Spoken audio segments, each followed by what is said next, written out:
বাঁচতে হলে জানতে হবে যেমন সত্যি, তেমনি বেচতে হলেও জানতে হবে। এর মাঝখানেও প্রতিদিন রাতে 1 থেকে 2 ঘন্টা বন্ধুদের সাথে আড্ডা মাস্ট। ওয়ার্ল্ড ওয়াইড আপনাদের জন্য বিশাল একটা আসলে অপরচুনিটি। পুরাতন জিনিসের বেচারও যে একটা বিহেভ আছে, এই জিনিসটা বুঝতে পারি। মারা সহজ খেয়েছে বাংলা নাকি? সহজ বাংলা এখন সে যে 5,000 টাকা দিচ্ছে তাকেও গাইলে আমাকেও গাইলে। যে একজন কাস্টমার হয়তো যেই অ্যামাউন্টে হচ্ছে আমার সাথে ফার্স্ট টাইম হচ্ছে আসছে, ও 3, 4, 5 টাইমস পর্যন্ত সে এক্সটেন্ড করছে। সেলই করে হচ্ছে মেসেঞ্জার দিয়ে। তাহলে তো সে মানে কাস্টমারকে রিটার্গেটিং করবে কিভাবে? একটা ভ্যালু দিতে হবে, আপনাকে একটা ভালোবাসা দিতে হবে। মানুষ কিনবেই অনলাইন থেকে, না হলে অফলাইন থেকে। ওই যে ইনবক্সে যোগাযোগ করুন, এই টাইপের না হয়ে একদম ক্লিয়ার কাট প্রাইসটা থাকতে হবে। আসসালামু আলাইকুম সুপ্রিয় দর্শক, আমি Tanvir Rezwan, digital marketing strategist. আমার শো ই কমার্সের সাতকাহুন উইথ তানভীর রেজওয়ান নিয়ে আবারও আপনাদের সামনে হাজির হয়েছি। আজকে আমাদের সাথে আছেন নুরুল আমিন ভাই, যিনি কিনা 15 বছর ধরে সফটওয়্যার ডেভেলপমেন্ট ইন্ডাস্ট্রিতে কাজ করছেন এবং 2011 সাল থেকে 2020 সাল পর্যন্ত টানা 9 বছর আপওয়ার্কে টপ রেটেড ডেভেলপার হিসেবে অবস্থান করেছেন, যেটি কোনোভাবেই সাধারণ কোনো কথা নয়। এবং বর্তমানে উনি বাংলাদেশে এবং আন্তর্জাতিক পরিসরে সব ই কমার্স ইন্ডাস্ট্রিতে বিভিন্ন ধরনের সফটওয়্যার এবং ফিচার নিয়ে কাজ করে যাচ্ছেন। নুরুল আমিন ভাই একই সাথে সফটওয়্যার ডেভেলপার এবং উদ্যোক্তা। তিনি বিটবাইট টেকনোলজি লিমিটেডের ফাউন্ডার এবং বিট কমার্সের কো ফাউন্ডার এবং সিইও। তো আমরা সরাসরি চলে যাই নুরুল আমিন ভাইয়ের কাছে। ভাই, আপনাকে অসংখ্য ধন্যবাদ আমাদের শোতে আসার জন্য। তানভীর ভাই, আপনাকে ধন্যবাদ। আসসালামু আলাইকুম সবাইকে, যে যেখান থেকে আছেন সবাইকে ধন্যবাদ জানাচ্ছি। আর তানভীর ভাইকে স্পেশাল ধন্যবাদ যে আজকে এখানে আমাকে নিয়ে আসার জন্য। আমরা কৃতজ্ঞ আপনাকে পেয়ে। নুরুল ভাই, প্রথমেই আমার যেটা জানতে চাওয়া সেটা হচ্ছে যে আপনি একজন সফটওয়্যার ডেভেলপার, একই সাথে উদ্যোক্তা, দুইটা বড় বড় কোম্পানি জাতীয় এবং আন্তর্জাতিক পরিসরে সার্ভিস দিয়ে যাচ্ছেন। সেই সাথে আবার মানে আমাদের যে কমিউনিটি গ্রুপ আছে লারাভেল ডেভেলপারদের, যে বাংলাদেশের লার্জেস্ট কমিউনিটি গ্রুপ, সেখানেও অ্যাডমিন হিসেবে নেতৃত্ব দিচ্ছেন। এই সব কিছু আসলে ম্যানেজ করেন কিভাবে? শুরুতে ভাই অনেক কঠিন একটা প্রশ্ন করলেন। আসলে যেটা, আমি যদি আমার পার্সোনাল লাইফ যদি একটু শেয়ার করি এখানে, আমি অলমোস্ট 16 থেকে 18 ঘন্টা হচ্ছে আমার ওয়ার্কিং টাইম। যদিও এটা আমার জন্য অনেক একটু হ্যাট্রিক হয়ে যাচ্ছে এখন এসে, তারপরেও আমি চেষ্টা করি সবসময়। আমার আসলে সকাল 9টা থেকে অফিস শুরু করে মোটামুটিভাবে আমি ঘুমাইতে যাই হচ্ছে আপনার রাত 1টার আগে ঘুমাইতে যাওয়ার আসলে সুযোগ হয় না। আবার সেই ফজরের নামাজ 6টায়, মানে ঘুরে ফিরে এই সময় গড়ে হয়তো বা একটানা 4-5 ঘন্টার বেশি ঘুমানো হয় না, এবং এইটাই হচ্ছে আসলে আমার গড় ঘুম হয় আর কি। মানে এটা সম্পূরক প্রশ্ন। মানে আমরা যেটা দেখি ন্যাচারালি যে ডেভেলপাররা একটু ইন্ট্রোভার্ট, একাকী থাকতে পছন্দ করেন কম্পারেটিভলি। মানে আমি তো প্রচুর ডেভেলপারের সাথে কাজ করার, মিশার সুযোগ হয়েছে। তো ওনারা একটু আইসোলেটেড থাকতে পছন্দ করেন। তো আপনি একই সাথে বিজনেসও সামলাচ্ছেন, কমিউনিটিও সামলাচ্ছেন, এবং এটা তো কোনোভাবে ইন্ট্রোভার্ট বা আইসোলেটেড থেকে পসিবল না। আরেকটা জিনিস, আমার কিন্তু এর মাঝখানেও প্রতিদিন রাতে 1 থেকে 2 ঘন্টা বন্ধুদের সাথে আড্ডা মাস্ট। মানে এত আড্ডাও দেন আপনি? হ্যাঁ, 2 ঘন্টা আড্ডা চলে বন্ধুদের সাথে। My goodness. সবাই জানে যে একটা নির্দিষ্ট সময় আছে, ওই সময় গেলে আমাকে একটা জায়গায় আছে, আমাদের আড্ডার জায়গা, ওখানে পাওয়া যাবেই। গ্রেট। মানে এগুলো আসলে মানে এটা আপনার একেবারে যদি বলি যে আপনার সেক্টরের যে নেচার, মানে একজন সফটওয়্যার ডেভেলপারের যে নেচার, সেই নেচার থেকে এগুলো আসলে কিভাবে? এটা আসলে হয়ে গেছে। আর আমি যাদের সাথে আড্ডা দিই সবাই আবার আমার মতোই সফটওয়্যার ডেভেলপার, তার কারণে আসলে ঘুরে ফিরে ওখানেও একই জিনিস আলোচনা হয়। আচ্ছা, মানে ঢেকি স্বর্গে গেলেও ধান বানে, আর আপনি যেখানেই যান সফটওয়্যার ডেভেলপমেন্ট নিয়ে হয় কাজ, নইলে আড্ডা। আমাদের মানে একটা ফ্রেন্ড সার্কেল আছে, ওখানের মধ্যে সবাই হচ্ছে এই টেক ইন্ডাস্ট্রির সাথে জড়িত। এবং দেখা গেছে আমরা কোনোদিন 9টায় মিলিত হই, কখনো দিন 10টায়। যদি 10টায় হয়, দেখা যাচ্ছে 11:30 আগে আমি বাসায় ঢুকি না। এই 1.5 ঘন্টা শুধু এইটা সেটা নিয়েই কথা হয়, এবং নতুন নতুন আইডিয়াও জেনারেট হয় এখানে। অনেক কিছু নতুন নতুন জিনিস আমরা কথা বলি। হয়তো সব আইডিয়া সবসময় তার হয় না, কোনো একদিন হয়তো সেই আইডিয়াগুলো আমরা যেই মানে অত হাজারখানেক আইডিয়া আমাদের মাথায় আছে, হ্যাঁ, কোনো একদিন হয়তো হবে। রাইট। আইডিয়া তো জেনারেশন শুধু এক্সিকিউশনের জন্য না, এটা তো part of learning to. Right. Right. তো ভাই, আপনি তো দেশে এবং বিদেশে প্রচুর ই কমার্স কোম্পানির সাথে কাজ করছেন, তাদের জন্য সফটওয়্যার, তাদের জন্য ওয়েবসাইট, ফিচার ডেভেলপ করছেন। আসলে একটু যদি হচ্ছে যে এবং ই কমার্স ইন্ডাস্ট্রির সফটওয়্যার ডেভেলপমেন্টের সাথে একদম মোটামুটি শুরুর দিক থেকে জড়িত আছেন, তো এই যে জার্নিটা একেবারে শুরু থেকে শুরু করে এখন পর্যন্ত এটা কিভাবে বিকশিত হয়েছে, ভবিষ্যতে কোন দিকে যেতে পারে, এটা নিয়ে যদি আমাদের সাথে একটু শেয়ার করতেন। আচ্ছা, ই কমার্স ইন্ডাস্ট্রি একটা, বিশেষ করে বাংলাদেশের জন্য একটা মানে গ্রোয়িং ইন্ডাস্ট্রি হতে যাচ্ছে, যেহেতু আমাদের দেশের এই মুহূর্তে জনসংখ্যা নিয়ার অ্যাবাউট 20 কোটির মতো, তো বিশাল একটা জনগোষ্ঠীর জায়গা এটা। তো এখানে মানুষজন আস্তে আস্তে হচ্ছে, যেটা আপনি গত 5 বছর বা 10 বছর আগেও হচ্ছে 10% মানুষ হচ্ছে ইন্টারনেট অ্যাক্সেস পাইতো না, তো স্টিল এখন অনেক মানুষ ইন্টারনেট অ্যাক্সেস পাচ্ছে, এবং হচ্ছে গ্রাম থেকে শুরু করে গ্রামান্তরেও মানুষজন হচ্ছে মোবাইল থেকেই ইন্টারনেট ইউজ করতেছে, যার কারণে ই কমার্সটা আসলে অনেক গ্রো করতেছে আস্তে আস্তে। It's on growing market. এবং হচ্ছে আমি যদি এখন বলি মানে অ্যাভারেজ বাংলাদেশের এই মুহূর্তে 25 থেকে 30% মানুষ হচ্ছে ই কমার্স ইউজ করে, অর্থাৎ যারা মানে প্রত্যেক মাসে হোক বা 2 মাসে হোক 3 মাসে হোক একবার করে একটা ই কমার্সে অনলাইনে অর্ডার করে। এবং এই সংখ্যাটা আমার কাছে যেটা মনে হয়, যদি আপনি এখন তো 2024-এর শেষ দিকে, আপনি যদি এখন থেকে 5 ইয়ার্স অর্থাৎ 2029 বা 30 সাল যদি বলেন, 30 সাল নাগাদ আমার কাছে মনে হয় এই সংখ্যাটা বাংলাদেশের মোটামুটি হচ্ছে 50 to 60% প্লাস মানুষ অনলাইনে কেনাকাটা করবে। কারণ হচ্ছে এখন যারা আমাদের ইয়াংরাই কিন্তু তখন হচ্ছে পুরোপুরি মানে পূর্ণাঙ্গ জনশক্তিতে রূপান্তর হবে, তাদের বাইং ক্যাপাসিটি বেড়ে যাবে, তাদের অনলাইনের প্রতি ট্রাস্ট, এবং অনলাইন যেই আমাদের যারা হচ্ছে এইজেবল, অর্থাৎ এখন যাদের বয়স হচ্ছে আপনার 50+, ওরা কিন্তু অনলাইনটা আসলে বুঝে না। ঠিক আছে, যেহেতু আমাদের বিশাল একটা জনগোষ্ঠী সামনে আসছে, এই সংখ্যাটা আরো অনেক বাড়বে, যার কারণে পাশাপাশি যেরকম হচ্ছে যখন ক্রেতা বাড়ে বিক্রেতাও আসলে বাড়তে হবে। তো আমার কাছে মনে হয় তখন যদি 5 কোটি না, যদি আমি 60% মানুষ যদি হচ্ছে পারচেস করার মতো বায়ার হয়, অর্থাৎ 10 কোটি প্লাস, ঠিক আছে, অন্তত সেখানে আমাদের কম করে হইলেও 1 কোটি দরকার হচ্ছে আমাদের সেলার। রাইট। তাহলে মানুষ কিনতে পারে। কারণ আপনি তো যে একটা জিনিস কিনতেছেন তা কিন্তু না, আপনি একই মানুষ দিনে অনেকবার কেনাকাটা করতেছেন। আমরা যদি দেখি যে আমাদের একটা গলিতে, আপনি যদি একটা গলিতে হাঁটেন যেখানে হচ্ছে 1 কিলোমিটার একটা গলিতে যদি আপনি হাঁটেন ঢাকা শহরে, আপনি দেখবেন ওখানে অন অ্যাভারেজ হচ্ছে 300 থেকে 500 দোকান আছে। তার মানে কি পরিমাণ আসলে বিক্রেতা দরকার, কারণ আপনার সবকিছু কিনতে হয়। তো বাংলাদেশের জন্য এই ইন্ডাস্ট্রিটা ভবিষ্যতে $1 বিলিয়ন ইন্ডাস্ট্রি হতে যাচ্ছে। এবং শুধু এটা না, আগে তো পাড়া মহল্লা যে দোকানদার সে তো নিজের এলাকায় বিক্রি করতো, এখন হচ্ছে অনলাইনের সুবাদে আমাদের যেটা হচ্ছে, আপনি নিজের দেশ ছেড়েও কিন্তু বাইরেও আপনি সেল করার মতো সুযোগ সুবিধা চলে আসতেছে।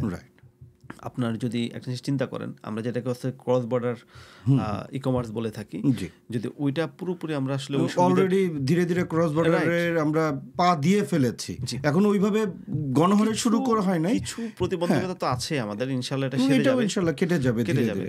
তো ওইটা যদি সেরে যায় তাহলে আপনি চিন্তা করেন ওয়ার্ল্ড ওয়াইড আপনাদের জন্য বিশাল একটা আসলে অপরচুনিটি আমি মনে করি। তো আসলে এটা আমাদের জন্য অনেক বড় একটা ইন্ডাস্ট্রি হতে যাচ্ছে। তো একটু যদি জানতে চাই, শুরুর দিকে যখন আপনারা মানে ই কমার্স ইন্ডাস্ট্রির জন্য বিভিন্ন ধরনের ফিচার ডেভেলপ করতেন, সফটওয়্যার বা ইকোসিস্টেম ডেভেলপ করতেন, তখন আসলে কিভাবে করতেন, কি কি চ্যালেঞ্জেস ফেস করতেন, এখন কিভাবে করছেন, এখন কি কি চ্যালেঞ্জেস ফেস করছেন, একটু যদি কম্পেয়ার করি আমরা তাহলে। এখানে আমি 2টা পয়েন্ট অফ ভিউ থেকেই এটার সাথে জড়িত। নাম্বার 1 হচ্ছে আমি ডেভেলপার। যখন আমি হচ্ছে আগে শুধু ডেভেলপারের সাথে জড়িত ছিলাম, আমি তখন কাস্টমারের সব কিছু বুঝতাম না। স্বাভাবিকভাবে আমি যে কোম্পানিতে জব করতাম বা যেখানে আমার যে ক্লায়েন্ট, সে আমাকে বলতো তুমি এটা বানিয়ে দাও, আমি এটা বানিয়ে দিতাম। ঠিক আছে, তো আসলে দীর্ঘ একটা সময়, অলমোস্ট আমার প্রায় 15 বছরের মতো হচ্ছে এই ইন্ডাস্ট্রিতে, তার মধ্যে আসলে ই কমার্সের সাথে আমার বিশাল একটা সময় কাটছে। আমি বাংলাদেশে যেমন ফার্স্ট রিকমার্স এই শব্দটা অনেকে জানি না, রিকমার্স মানে হচ্ছে পুরাতন জিনিস কেনা বেচা। রাইট। তো ফার্স্ট যে রিকমার্স সোয়াপ ওইটা যখন আমি ডেভেলপ করি, সোয়াপ আপনার ডেভেলপ করা, রাইট, গ্রেট। মানে আমার ডেভেলপ করে আমি ওই টিম লিডার জি ছিলাম। জি জি। তো আমাদের 20 লাখ টিম ছিল আমাদের। তো তখন কিন্তু আমরা মানুষের মানে পুরাতন জিনিসের বেচারও যে একটা বিহেভ আছে এই জিনিসটা বুঝতে পারি। পাশাপাশি আরেকটা রিকমার্স আছে ফ্লিপার, ওইটা আমাদের বিটবাইট থেকে ডেভেলপ করা। গ্রেট। তো আমরা এইভাবে আরও বেশ কিছু ই কমার্স করতে চাই, কাস্টমারের খুব কাছে থেকে দেখছি মানুষ আসলে কি চায়। পাশাপাশি আমরা সেলারদের পয়েন্ট অফ ভিউ দেখেছি ওরা আসলে কি চায়। আমার কাস্টমাররা যেটা চায় যে আমি একটা জিনিস খুঁজতেছি কত দ্রুত কে আমাকে এটা দিচ্ছে। আচ্ছা, ঠিক আছে, ধরেন আমি একটা জিনিস কিনতে গেলাম, কিনতে যাওয়ার পর সেই জিনিসটা কে কত দ্রুত আমাকে দিচ্ছে। প্রাইস ডাজেন্ট ম্যাটার, প্রাইসটা পরে। প্রাইসটা হচ্ছে আসলে অন অ্যাভারেজ পিপলের জন্য না, প্রাইস কিন্তু সবাই চেক করে না। অন অ্যাভারেজ পিপল প্রাইস নিয়ে কোনো বদার ফিলই করে না। তারা চিন্তা করে আমার এই জিনিস দরকার, এখন সামনে যেটা পাইছি তার থেকে কিনবো। সো আপনি জাস্ট টাইমে জাস্ট সময়ে তার কাছে পৌঁছানোটা বড় একটা গুরুত্বপূর্ণ বিষয়। তো এইটার জন্য যেটা হয়তো একসময় আমরা শুধুমাত্র অ্যাড ক্যাম্পেইনের উপর নির্ভর ছিলাম, ঠিক আছে। তো আমি যেটা দেখতে পেলাম লাস্ট 1 years 2 years মানুষ হচ্ছে শুধু অ্যাড ক্যাম্পেইনের উপর থেকে খুব ভালো করতে পারতেছে না। কারণ হচ্ছে মানুষের বিহেভ এখন বিহেভ ট্র্যাকিং করেই কিন্তু এখন বাইং এর যেই সেলিংয়ের যে প্রসেসটা এটা এখন নির্ধারিত হয়। তো যার কারণে আমি সেলার পয়েন্ট অফ ভিউতে যেটা দেখেছি, তারাও চেষ্টা করে যে আমার রাইট অডিয়েন্সকে রাইট সময়ে রাইট প্রোডাক্টটাকে তার সামনে উপস্থাপন করা, রাইট ওয়েতে। রাইট, ঠিক আছে, যে যখন যেটা চাচ্ছে। ঠিক আছে, তো এই জিনিসগুলো করতে যেয়ে আমি যেটা দেখলাম যে আমাদের ইন্ডাস্ট্রিতে সবচেয়ে বড় প্রতিবন্ধকতা হচ্ছে যেটা এখন বাংলাদেশে যদি আপনি উদ্যোক্তা বলেন, ধরেন কমপক্ষে 10 লাখ উদ্যোক্তা আছে। এই 10 লাখ উদ্যোক্তাদের মধ্যে দেখবেন যে 10 লাখের মধ্যে 9,90,000 উদ্যোক্তা আছে অনলি ফেসবুক কেন্দ্রিক। এফ কমার্স তো আমরা একটা ক্যাটাগরি তৈরি করে ফেলেছি। রাইট। আপনি যদি আজকে কোনো কারণে এফ কমার্স বন্ধ থাকে, কোনো কারণে পেজ রেস্ট্রিক্টেড হয়ে গেলে বা অ্যাড ম্যানেজার ডিসেবল, তো অহরই হচ্ছে, তাদের বিজনেস বন্ধ। তো যার কারণে আসলে অনেকেই কিছুদিন পর হতাশ হয়ে যায়, বিজনেস গ্রো করতে পারে না। ঠিক আছে, তো এখানের মধ্যে হচ্ছে যে তারা আসলে একটা প্রপার সলিউশনও কিন্তু খুঁজে পাচ্ছে না, জানেও না।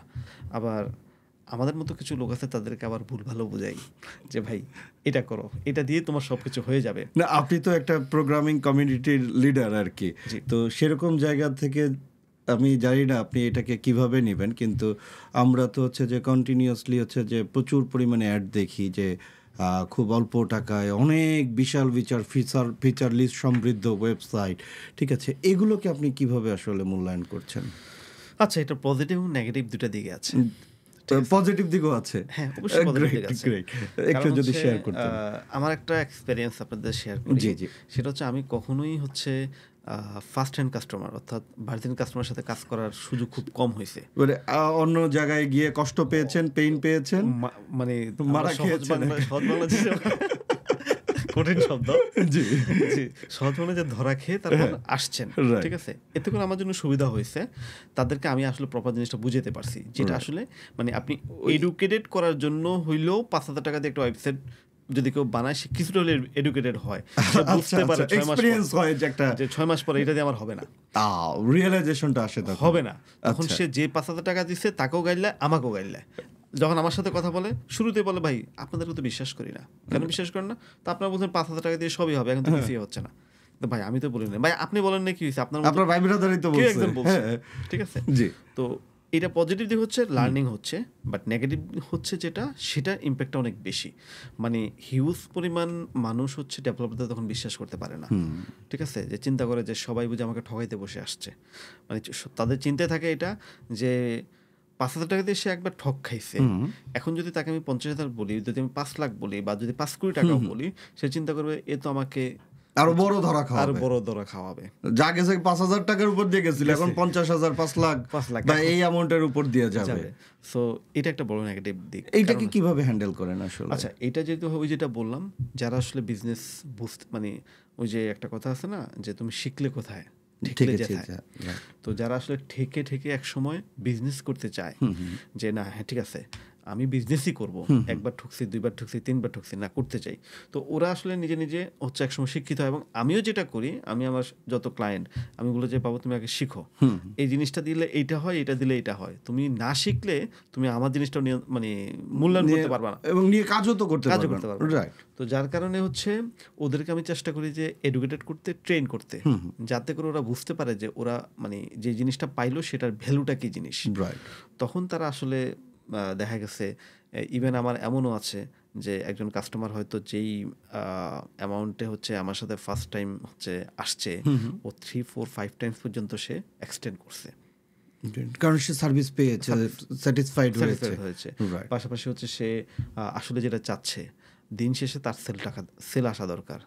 দিন শেষে তার কাস্টমার তার সাইটে আসার পর যদি দেখা যায় 5 মানে এরর, তাহলে তো আসলে লাভ নেই। এখন কারণ তখন তো সেলও জেনারেট হচ্ছে না, উল্টা তার লস হচ্ছে। কাস্টমার এসে ওই কাস্টমারটা তার ফিরে চলে যাওয়া মানে হচ্ছে কাস্টমার জীবনও দ্বিতীয়বার আর আসবে না। আর এই কাস্টমারটাকে ম্যাক্সিমাম ক্ষেত্রে যেটা হয় যে অ্যাডভার্টাইজমেন্টের মাধ্যমে, সেটা ফেসবুক অ্যাড হোক, গুগল অ্যাড হোক, বা পেইড ক্যাম্পেইন হোক, বা আপনার কি বলে এটাকে আমাদের ইনফ্লুয়েন্সার হোক, বিভিন্ন মানে টাকা খরচ করে কাস্টমারটাকে আনা হয়েছে। সে যদি একবার আপনার প্রতি একবার হচ্ছে ব্যাড ইমপ্রেশন থাকে, তাহলে আর আপনার আসছে না, আর আপনি পাবেনই না তাকে। বরঞ্চ সে আপনার জন্য নেগেটিভ মার্কেটিং করতে পারে। সে বলতে পারে আমি গেছিলাম ওই সাইডে, কিছু মানে সাইডে লোড হয় না।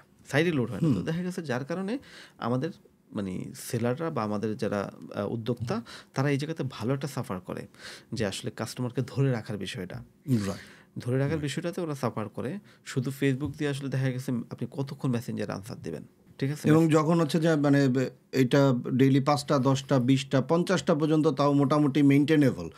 যখন তার এটাকে স্কেল আপ করে 100, 150, 200, 500, 1000, তখন তো এটা নিয়ার টু ইম্পসিবল। আমি মেসেজ দিছি মানে হচ্ছে আমি এক্সপেক্ট করি আপনি আমাকে এখনই আনসার দিবেন, ইনস্ট্যান্ট। আপনি যদি 10 মিনিট পরে আনসার দেন, তাহলে মেসেজ দেওয়ার কোনো মানে হইল না। তো আমরা যেটা করি যে কাস্টমারকে মানে উৎসাহ দেই যে আপনার ফেসবুক মার্কেটিং অবশ্যই করবেন। সাথে হচ্ছে আপনার যে কাস্টমাররা একবার আপনার সাইটে আসবে বা আপনার প্রোডাক্টের বিষয়ে হচ্ছে ইন্টারেস্ট ফিল করবে, তাকে কি করে দ্বিতীয়বার হচ্ছে আবার আপনি আপনার কাস্টমার বাড়াইতে পারেন। একটা জিনিস হচ্ছে যে একবার আপনার প্রতি ট্রাস্ট করছে, ওকে দ্বিতীয়বার আপনি একটা প্রোডাক্ট দেওয়াটা খুবই সহজ, কিন্তু নতুন নতুন কাস্টমার নিয়ে আসাটা অনেক কঠিন। কিন্তু আমার অভিজ্ঞতায় দেখেছি আমাদের উদ্যোক্তারা বা আমাদের মার্কেটাররা নতুন কাস্টমার আনতে যেই পরিমাণ ইফোর্ট এবং যে পরিমাণ মানে উদ্যম ব্যয় করেন এবং যে পরিমাণ বাজেট রাখেন, কাস্টমারকে ধরে রাখা বা তাকে দিয়ে বারবার করে পারচেজ করানো, এটার পিছনে কিন্তু অতটা হচ্ছে যে মানে ফোকাসই করে না। ওই যে যেমন হচ্ছে সে তো আসলে সেলই করে হচ্ছে মেসেঞ্জার দিয়ে, তাহলে তো সে মানে কাস্টমারকে রিটার্গেটিং করবে কিভাবে? করার তো কোনো সুযোগ নেই। ডিফিকাল্ট। যদি তার একটা ওয়েবসাইট থাকতো, সে যথাযথ পিক্সেল সেট আপ করতো, Google tag manager set up করে রাখতো, তাহলে এই কাস্টমার আসতোই। এই কাস্টমারের বিহেভিয়ারের সাথে যারা মিলে তারাও অটোমেটিকলি তার কাস্টমার হয়ে যেত এবং তার কস্টিংটা অনেক কমে আসতো। এবং হচ্ছে একটা জিনিস, আপনি যখন একটা কাস্টমার আপনার সাইটে আসবে, আপনাকে ফোন নাম্বার দিবে, আপনাকে তার অ্যাড্রেস দিবে, আপনি যদি পরবর্তীতে কোনো একটা ক্যাম্পেইনও চালাইতে চান, তার ওই ফোন নাম্বার এগেইনস্টে বা তার ইমেল অ্যাড্রেস এগেইনস্টে ইজিলি আপনি চালাইতে পারেন। কাস্টমার অডিয়েন্স করে, লোকালাইক অডিয়েন্স করে ইভেন আপনি তাকে একটা এসএমএস পরবর্তীতে, যে একবার আপনার থেকে একটা প্রোডাক্ট নিচ্ছে, তাকে আপনি আবার একটা এসএমএস পাঠালে সে কিন্তু মাইন্ড করবে না। কিন্তু যদি না নিয়ে থাকে, আপনি এসএমএস পাঠালে সে মাইন্ড করবে। কিন্তু একবার যদি কিনে থাকে আপনার থেকে, তাহলে আপনাকে তাকে এসএমএস পাঠান, সে মাইন্ড করবে না। ও আচ্ছা ঠিক আছে, ওদের এই জিনিস আসছে, ঠিক আছে, বরঞ্চ আগ্রহী হয়ে এখান থেকে একটু খোঁজ খবর নেওয়া শুরু করতে পারে। যেমন হচ্ছে আপনি গরমের সময় একটা টি শার্ট কিনলেন একটা ইয়ে থেকে, তারা হচ্ছে শীতকালে হুডি আনলো, হ্যাঁ ভাই আপনি তো এর আগে, ও আচ্ছা এর থেকে তো আমি টি শার্ট কিনছি, এখন হুডিটা তো আমি তার থেকে কিনবো। স্বাভাবিকভাবে যদি সে স্যাটিসফাইড হয়ে থাকে, হ্যাঁ অবশ্যই কাস্টমারকে স্যাটিসফাই করতে হবে। এখন আর আগের দিন নেই যে আপনি একবার কাস্টমার কাছে সেল করে দিয়েছেন, যা তা খুশি বেচে দিয়েছেন, হবে না। আপনি কাস্টমারকে তার যে টাকা দিচ্ছে তারা একটা ভ্যালু দিতে হবে, আপনাকে একটা ভালোবাসা দিতে হবে। আমি আমার কিছু কাস্টমার মানে ক্লায়েন্টকে দেখছি, শপ ওনারকে দেখছি যে এত সুন্দর করে প্যাকিং করে দেয়, মনে হচ্ছে সে একটা বিয়ের গিফট পাইছে। মানে এত সুন্দর প্যাকিং, মানে প্যাকেজিং দিয়েই মনটা জয় করে নেওয়ার চেষ্টা করে ফেলে। উনি হচ্ছে প্যাকিং এর পিছনে হয়তো 50 টাকা এক্সট্রা খরচ করে, সবাই প্যাকেটের পিছনে খরচ করতে হয়, আরো 50 টাকা এক্সট্রা খরচ করে। এবং মজার বিষয় হচ্ছে এই প্যাকেটটা কেউ ফালায় না, রেখে দেয়। আপনি তো অন্য প্যাকেট দিবেন, নরমাল প্যাকেটের দায়িত্ব মানে কাজই তো তাই, যে প্যাকেট হাফন প্রোডাক্ট হাতে পেয়েছি, প্যাকেটটা ছিঁড়ে ফেলে দিলাম। কিন্তু আমার বেশ কিছু ক্লায়েন্টকে আমি দেখছি সুন্দর একটা বক্স করে দেয়। আচ্ছা, এই বক্সটা সুন্দর মধ্যে কিন্তু রেখে দেওয়া হয়, এবং অন্য একজন লোক যদি কোনো তার বাসায় আসে দেখে, আচ্ছা এটা তো অমুক কোম্পানির রাইট। এই প্যাকেট ওই প্যাকেজিংটাই হচ্ছে যে তার হচ্ছে যে মার্কেটিং এক্সিকিউটিভ হিসেবে কাজ কাজ করতেছে। করে, রাইট। এই জন্য হচ্ছে Oh my আপনাকে মানে কাস্টমারকে আপনাকে ভ্যালু দিতে হবে, কাস্টমারকে একটু সম্মান দিতে হবে। অনেকে হচ্ছে চিন্তা করে সে টাকা, আমি জিনিস দিচ্ছি, সে টাকা দিচ্ছে, তার সাথে আমার কিসের এত ভালো সম্পর্ক? না রে ভাই। এটা নিয়ে তো বাংলায় হচ্ছে যে ইয়েও আছে, একটা প্রবাদও আছে, টাকা দিয়ে খাইছি দই, গোয়ালা আমার কিসের সই। কিসের সই? না, এটা না। রাইট। এটা হচ্ছে তাকে তার সাথে আপনি ভালো খবর নেন, তাকে আপনি ভালোবাসা দেন, দেখবেন যে ও আপনাকে অল টাইম আপনার থেকেই জিনিস কিনবে। তো আমাদের সেলাররা এই জায়গাতে অনেকেই যারা বুঝছে তারা তো সুন্দর, এই যে বললাম কিছু আপনাকে যে হিস্ট্রিটা বললাম, এটা আমার একদম মানে রিয়েল লাইফের কয়েকজন আমার যারা সব আমাদের যারা বিট কমার্স দিয়ে হচ্ছে সব চালায়, এমন কয়েকজনের কথা বললাম। ওনারা খুব সুন্দর কাস্টমারের সাথে এরকম হচ্ছে মানে কাস্টমারকে ভ্যালু দেয়। অন্যরাও যদি এরকম ভ্যালু দিত তাহলে ওদের সেলও কিন্তু বাড়তো। মানুষ কিন্তু এমন না যে আপনি ভ্যালু দিচ্ছেন বলে আরেকজনের কেনাকাটা কমে যাবে, এমন না। কারণ হচ্ছে মানুষ কিনবেই, অনলাইন থেকে না হলে অফলাইন থেকে কিনবে। যদি এটা অফলাইনে আসে সবার জন্য ভালো, রাইট। ঠিক আছে। আপনাকে প্রোডাক্ট ভালো দিতে হবে, সার্ভিস ভালো দিতে হবে, এবং তার মনটা জয় করে তারপর তার পিছনে লেগে থাকতে হবে। এই লেগে থাকার প্রসঙ্গে আসে যে ই কমার্স ওয়েবসাইট বলেন বা ই কমার্সের অ্যাপ বলেন, এরকম এই ইকোসিস্টেমগুলোতে আসলে কোন কোন ফিচারগুলো মাস্ট থাকা উচিত আপনার মনে হয়? একটা ই কমার্স যদি আপনি বলেন, ই কমার্সে থাকতেই হবে। যারা একটু ভালো বিজনেস করতে চায়, যারা ভালো একটু ব্র্যান্ড করতে চায় নিজেকে, তারা আসলে একটা অ্যাপ থাকা উচিত তাদের। যদি আপনি অ্যাপ করতে পারেন আরও বেটার। অ্যাপের বেশ কিছু সুযোগ সুবিধা আছে, আজকে আমি এখন এত কিছু যাব না। তবে ই কমার্সের জন্য বেসিক যে জিনিসগুলো থাকা উচিত, এমন একটা ওয়েবসাইট হওয়া চাই আপনার কাস্টমার আপনার সাইটে আসবে ম্যাক্সিমাম 30 সেকেন্ড, ম্যাক্সিমাম। ওই 30 সেকেন্ডে সে যে প্রোডাক্টটা কিনতে চায় ওই প্রোডাক্টটা যাতে সে খুঁজে না পারচেজ কমপ্লিট করতে পারে। মানে আসার পরে তার জার্নিটাই এমনভাবে সাজাতে হবে সেজন্য 30 সেকেন্ডের মধ্যে পারচেজটা কমপ্লিট করে ফেলতে পারে, এর বেশি সময় নেওয়া যাবে না। তার মানে তার ইউজার এক্সপিরিয়েন্সটা নিয়ে হচ্ছে যে খুব ভালো রকমের মনোযোগ দিতে হবে। অবশ্যই মানে ইউজার এক্সপিরিয়েন্স আমরা অনেক সময় দেখতে অনেক সুন্দর একটা ওয়েবসাইট বানাই, কিন্তু ইউজার এক্সপিরিয়েন্স কিন্তু খেয়ালে রাখি না। মানে ইউজার ইন্টারফেস নিয়ে ভালো কাজ করি, কিন্তু ইউজার এক্সপিরিয়েন্স, এই ইউজার ইন্টারফেস আর ইউজার এক্সপিরিয়েন্স এই দুইটাকে তো আমরা অনেক সময় গুলিয়ে ফেলি। একটু কি শেয়ার করবেন যে এটা আসলে দুইটার মানে ছোট্ট করে, জানি অনেক বড় টপিক, তারপরে যদি ছোট্ট করে একটু দর্শকদের সাথে শেয়ার করতেন দুইটা আসলে কি? আচ্ছা, এটা হচ্ছে সম্ভব হলে একটা ভিডিও, মানে এই ভিডিওতে সম্ভব হলে একটা ইমেজ একটু অ্যাড করে দিই। সেটা হচ্ছে সুন্দর একটা পার্ক, ওই পার্কের মধ্যে সুন্দর একটা রাস্তা, পার্কের চারপাশে দিয়ে একটা রাস্তা আছে। হঠাৎ করে ওখানে একটা ছবি মানে দেখতে পাবেন যে পার্কের রাস্তা থাকার পরেও মানুষ পার্কের কোনাকুনি মাঝখান দিয়ে হেঁটে মাঝ বরাবর চলে গিয়ে কোনাকুনি এক মাথা থেকে আরেক মাথায় চলে গেছে। পার্কটা অনেক সুন্দর। This is the UI. আচ্ছা, ইউজার ইন্টারফেস, রাইট। আর এই যে মানুষ শর্টকাটে চলে যেতে পারছে, এটা হচ্ছে যে experience, user experience. Got it. ঠিক আছে, জাস্ট এই ইমেজটা দিয়ে দিলেই আমার মনে হয় মানুষজন বুঝে যাবে আর কি। তো ভাই, আমি যে জায়গায় যাচ্ছিলাম যে এই যে ধরেন ইউজার এক্সপিরিয়েন্সের কথা বলেন, ইউজার ইন্টারফেসের কথা বলেন, আর কি কি জিনিস একটা ই কমার্স ইকোসিস্টেমের জন্য একদম ম্যান্ডেটরি, যেটা না হলে তার জন্য আসলে বিজনেসটাকে স্মুথলি রান করাটা নিয়ার টু ইম্পসিবল লেভেলে চলে যাবে? অন্যতম এখন যেহেতু বিশেষ করে আমি যদি বাংলাদেশের কথা বলি, যেহেতু আমাদের বাংলাদেশের আসলে ই কমার্স ইন্ডাস্ট্রি ফেসবুক নির্ভরশীল, তাহলে আপনাকে অবশ্যই কাস্টমার ট্র্যাকিংয়ের যাবতীয় জিনিসপত্র থাকা লাগবে। ঠিক আছে, মানে আপনি যাতে যথাযথ গুগল পিক্সেল আপনার সাইটে একদম পারফেক্ট ইনস্টল থাকে, গুগল ট্যাগ ম্যানেজার থাকে, পাশাপাশি এরকম আরও বেশ কিছু ট্র্যাকিং আছে সেগুলো যাতে থাকে। পাশাপাশি হচ্ছে মানুষজনকে ক্লিয়ার কাট প্রোডাক্টের ডিটেলস দেওয়া, ক্লিয়ার কাট, হিডেন কিছু নাই, একদম মানুষ যাতে দেখলে বুঝতে পারে হ্যাঁ আমার এইটা এই সাইজ, এই ফিচার আছে, একদম যাতে সহজে এত প্রাইস এত, এবং অল টাইম ওই যে ইনবক্সে যোগাযোগ করুন এই টাইপের না হয়ে একদম ক্লিয়ার কাট প্রাইসটা থাকতে হবে, অর্থাৎ দাম এত। হ্যাঁ, আর অবশ্যই আপনার ওয়েবসাইটটা হচ্ছে ফাস্ট লোডিং হইতে হবে। যে আপনার সাইটটা লোড হইতে যদি 30 সেকেন্ডের বেশি সময় লাগে তাহলে হবে না, সাইট লোড হইতে হবে উইদিন 3 সেকেন্ড। 3 সেকেন্ডের মধ্যে এসে 3 সেকেন্ডও না, আরও যত কম মানে ম্যাক্সিমাম যাদের অনেক বড় ওয়েবসাইট, যারা অনেক বড় ব্র্যান্ড, যাদের মনে করেন যে কয়েক হাজারের উপরে হচ্ছে এসকিউ আছে, তাদের জন্য হয়তো 3 সেকেন্ড ঠিক আছে, কিন্তু বাকিদের জন্য এটা আরও কম রাখতে হবে। লাইক হচ্ছে আমাদের যারা স্মল উদ্যোক্তা, তারা হচ্ছে অ্যাট এ টাইম আসলে 20-50-এর বেশি প্রোডাক্ট নিয়ে বিলো 100 প্রোডাক্ট ম্যাক্সিমাম এদের জন্য হচ্ছে আসলে 1 থেকে 2 সেকেন্ডের ভিতরেই হচ্ছে ওয়েবসাইটটা লোড করতে পারে এমন অবস্থা থাকতে হবে।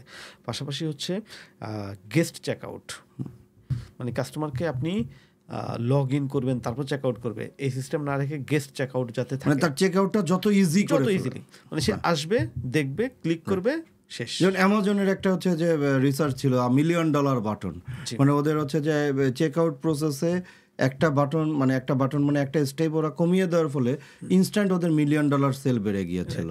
তার মানে ওই $1 মিলিয়ন সেলটা তারা লুজ করছিল শুধুমাত্র একটা স্টেপ বেশি রাখার কারণে। রাইট। তো এখন আমরা দুই ধরনের, আমার অভিজ্ঞতা আছে যে মানুষ দুই ধরনের জিনিস, কেউ আছে যে না আমি অনেকগুলো স্টেপ চাই, যারা হচ্ছে একটু ব্র্যান্ডেড, ওরা জানে ওদের কাস্টমার শুধু ওদেরই থাকবে, রাইট, ওদের কথা ভিন্ন। কিন্তু আমি সাধারণ দরিদ্রের কথা বলতেছি, এবং হচ্ছে যারা যদি লগ ইনও দিতে চায়, যাতে এখন SMS OTP আছে, যদি একটু কস্টলি, তারপরে হচ্ছে SMS OTP দিয়ে যদি আপনি চেক আউটটা করান, তাহলে আপনার ফেক অর্ডারেরও সংখ্যা কমে আসবে। পাশাপাশি হচ্ছে আপনার অ্যাবান্ডেন্ট কার্ট একটা বিষয় আছে, যারা অ্যাবান্ডেন্ট কার্টের দিকে তো আমরা মনোযোগই দেই না। আমি রিসেন্টলি আমার একজন ক্লায়েন্টের হচ্ছে যে অনবোর্ডিংয়ের সময় ওনার টোটালটা স্টাডি করছিলাম, এবং আমরা দেখলাম যে ওনার ওইটা ই-কমার্স দিয়ে করা ছিল, সৌভাগ্যক্রমে ডেটাগুলো ছিল। তো দেখছিলাম আর মানে জিজ্ঞেস করছিলাম ওনাকে, যে বসে কথা বলছিলাম, একটার পর একটা স্টেপ দেখছিলাম যে অ্যাবান্ডন কার্ড রিকভারির জন্য কি করছেন। কয় না ভাই, এটার জন্য তো কিছু করি না, জানি না। হ্যাঁ, এবং তখন হচ্ছে যে আমরা যখন ঢুকলাম, আমরা দেখলাম যে ওনার যদি হচ্ছে যে কোনো একটা নির্দিষ্ট আওয়ারের ভিতরে ওনার যদি 10টা অর্ডার পড়ে, ওই 10টা অর্ডার বাহাইন্ডে আরও 15 থেকে 20টা অর্ডার কার্টের যুক্ত আছে, কিন্তু হচ্ছে যে সেগুলোকে কোনো ট্রিট করা হয় না, রাইট।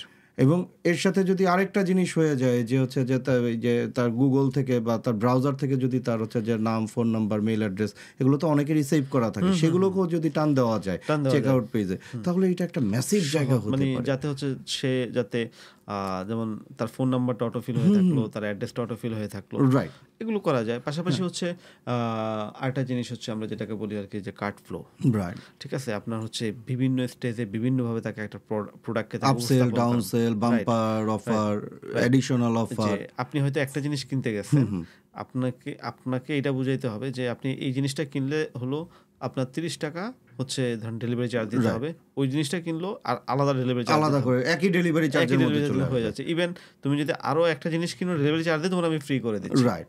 কারণ আমি 3টা প্রোডাক্ট যদি কাউকে বিক্রি করতে পারি, তাকে ডেলিভারি ফ্রি দিতে কোনো সমস্যা নেই, সে একটা কিনতে আসছে, রাইট।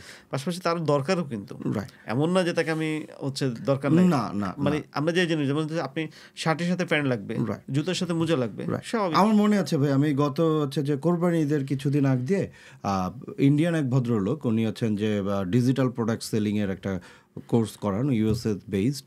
তো ওনার একটা অ্যাড দেখলাম, এবং আমি তখন ডিজিটাল প্রোডাক্ট নিয়ে মোটামুটি বেশ ভালো রকমের কাজ করার প্রিপারেশন নিচ্ছি। তো অ্যাডটা দেখে, ওনার ল্যান্ডিং পেজ দেখে আমার খুব পছন্দ হয়ে গেল, ঠিক আছে। তো এবং দেখলাম যে মাত্র $9, তো $9 এটা তো কিনাই যায়, এবং যেহেতু আমার একেবারে প্রয়োজন, এবং ওনার ট্র্যাক রেকর্ড দেখলাম, মানে he is a very experienced গাই।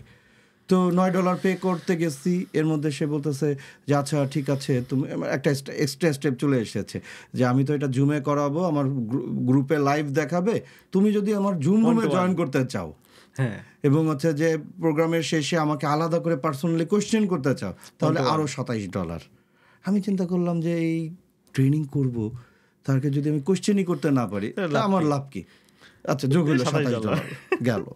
এবার বলতেছে যে আমি তো এটা নিয়ে হচ্ছে যে এর পরের ধাপ পে করতে গেছি, তখন আবার হচ্ছে যে স্টেপ আসছে যে আমি তো এটা নিয়ে হচ্ছে যে অনেক দিন ধরে কাজ করছি, আমার প্রুভেন ফ্রেমওয়ার্ক আছে, টেমপ্লেটস আছে, তারপর ল্যান্ডিং পেজের ফরম্যাটস আছে, এই সমস্ত রিসোর্সেস যদি তুমি একসাথে পাইতে চাও, তুমি আমাকে আরও $27 দাও। আমি চিন্তা করলাম যে আমি তো এটা নিয়ে কাজ করব, আমার তো লাগবেই।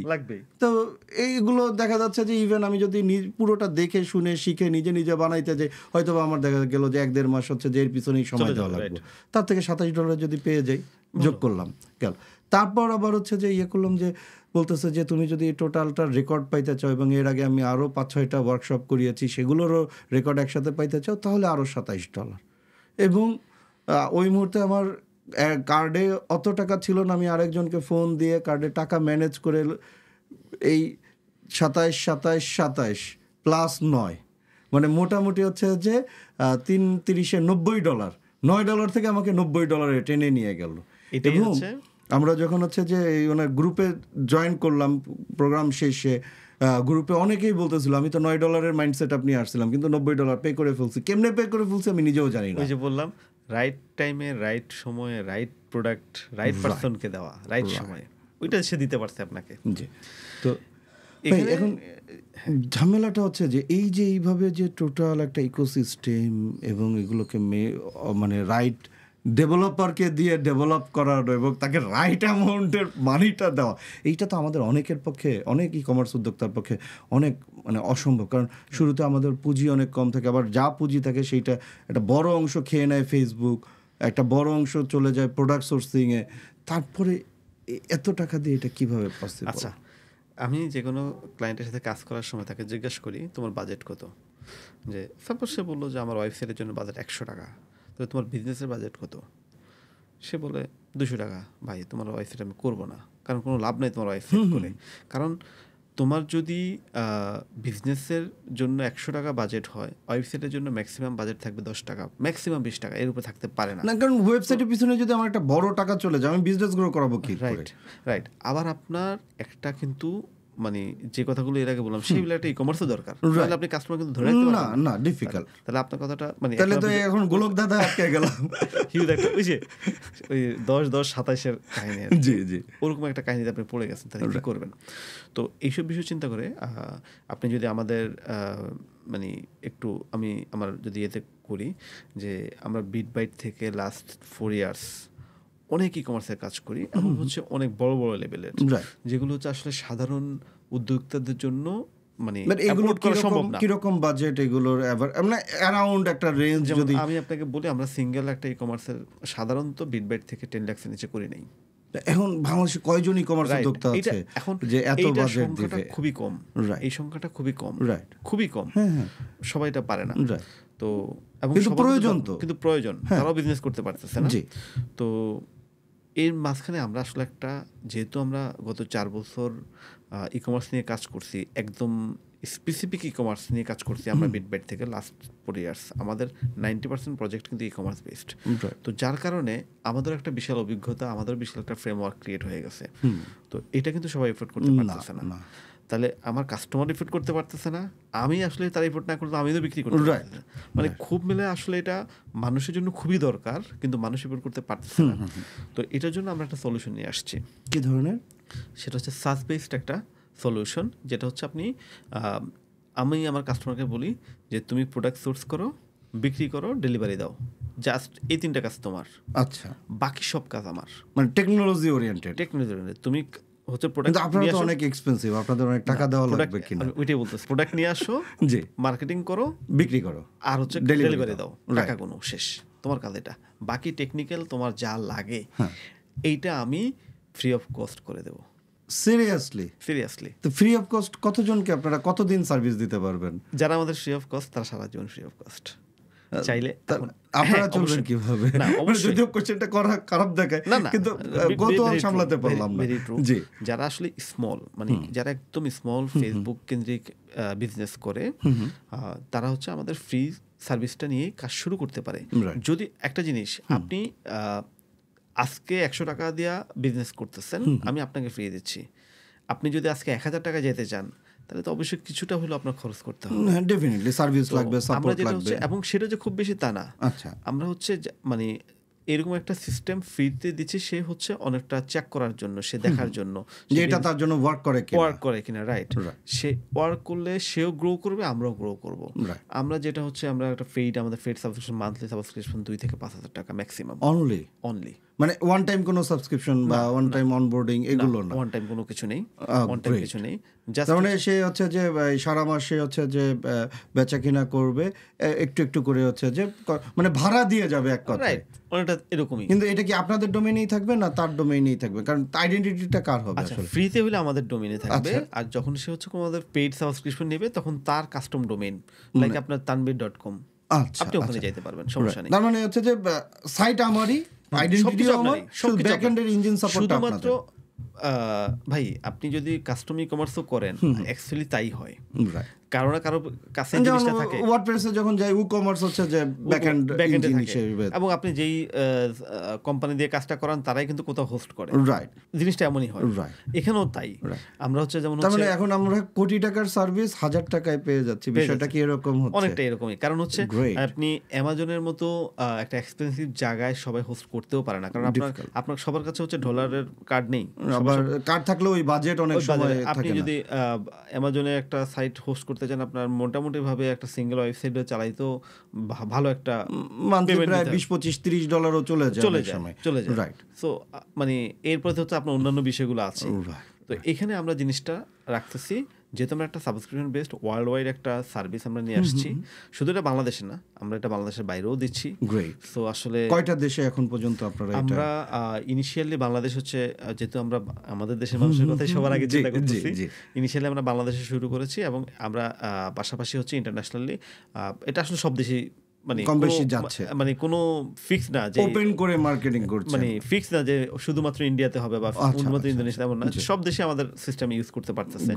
আমরা অলমোস্ট প্রায় এখন পর্যন্ত যে কাস্টমারের 8-10টা কান্ট্রি থেকে অলরেডি আমাদের ইউজার অনবোর্ডিং। এটা আমাদের জন্য একটা গর্বের বিষয় কিন্তু যে আমাদের দেশি আমরা মাত্র ওয়েবসাইট শুরু প্রোডাক্ট। করছি, আমরা কিন্তু খুব আমাদের বিট কমার্সটা যদিও আমাদের একটা ড্রিম প্রজেক্ট, আমরা গত 3 বছর থেকে এই সফটওয়্যারটাকে ডেভেলপ করে আসতেছি, আমরা কিন্তু মার্কেটে আসছি খুবই রিসেন্ট, লেস দেন 1 মান্থ বা 2 মান্থ, তার মধ্যে 7-8টা দেশে পৌঁছে যাওয়া, this is really massive, congratulation.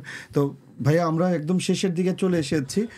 দর্শকদের উদ্দেশ্যে যদি হচ্ছে যে ভবিষ্যতের জন্য ই কমার্সেরকে রেডি করার জন্য, ভবিষ্যতে ই কমার্স উদ্যোক্তা হিসেবে নিজেকে রেডি করার জন্য তার কী কী ধরনের টেকনোলজিক্যাল প্রিপারেশন থাকা উচিত, এরকম যদি কিছু একটু গাইডেন্স দিতেন।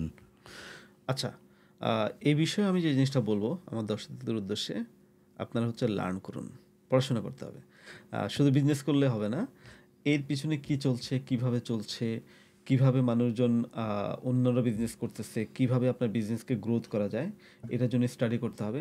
পাশাপাশি হচ্ছে যেই টেকনোলজিগুলো ইউজ হচ্ছে সেগুলো আপনাকে কম বেশি জানতে হবে, তাহলে আপনি বুঝতে পারবেন যে ভ্যালু অফ মানি, আপনি যেটা দিচ্ছেন সেটার ভ্যালু কি পাচ্ছেন, ঠিক আছে। এবং